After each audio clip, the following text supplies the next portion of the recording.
کہ صبح کے وقت قرآن کا پڑھنا فرشتوں کی حاضری کا موقع ہوتا ہے، اور بعض حصہ شب میں بیدار ہوا کرو اور تہجد کی نماز پڑھا کرو، یہ شب خیزی تمہارے لیے ایک اضافی عمل ہے۔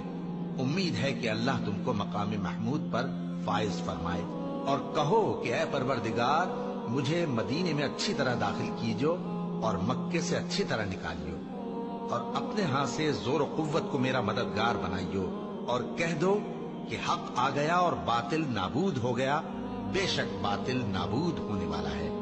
اور ہم قرآن میں وہ چیز نازل کرتے ہیں جو مومنوں کے لیے شفا اور رحمت ہے، اور ظالموں کے حق میں تو اس سے نقصان ہی بڑھتا ہے۔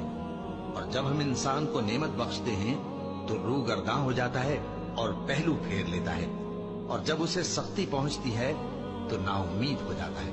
کہہ دو کہ ہر شخص اپنے طریق کے مطابق عمل کرتا ہے، سو تمہارا پروردگار اس شخص سے خوب واقف ہے جو سب سے زیادہ سیدھے رستے پر ہے۔